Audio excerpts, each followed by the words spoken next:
So now moving along to the final and fourth AI workflow, we have analyze. Now in all the first three use cases or workflows, we were just simply using a live feed. In the first two, I was searching and tracking an item using a live feed. On the third one, I put a policy on the camera live feed where if that policy is triggered, it will move the robots and do an action. In this next one, we have analyze, where in this case, I can send all of the available resources that I have authorization to process a video file coming from my tablet device. So how that works is that from the tablet, I can select how many resources I want to do this specific job. I will select 7, and I'll do location based, where I will select cloud and local resources. And for my cloud providers, I will choose from sources like AWS, Microsoft Azure, and Google Cloud. I'll press confirm.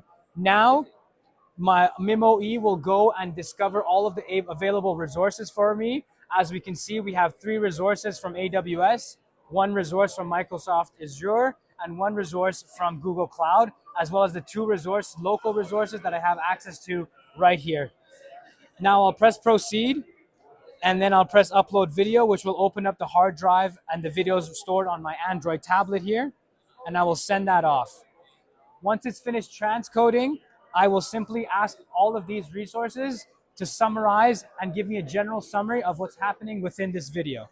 So I'll open up the text box and I'll say summarize, and I will send that off.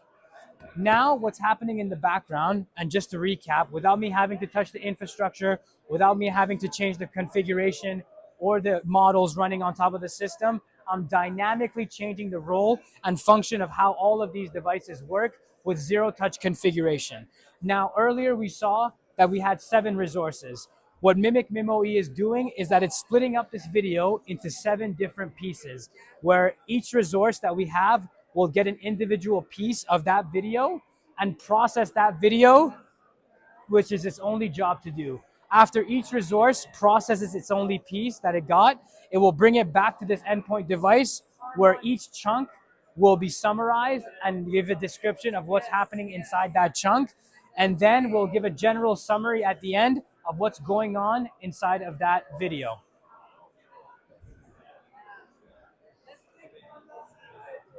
This is our cloud broker technology, where once this was only a cloud technology that ran up in the cloud. Now we're bringing that capability to the endpoint device, where the user can select to distribute tasks amongst multiple different resources, as well as choose multiple different providers of cloud to do the job. All of this happens simultaneously. All of this happens simultaneously, where all of the pieces gets processed at the same time. And if we didn't have internet in this situation, I could simply just use the local resources that are right next to me on my network. We should shortly see a response coming back in soon. And as we can see now, we have a response coming from every single chunk. So as we can see at this first one, we have the first chunk coming from the first resource, then we have the second one, and so on and so forth, where we have 7 different pieces coming in. Now at the bottom, we'll give a general summary.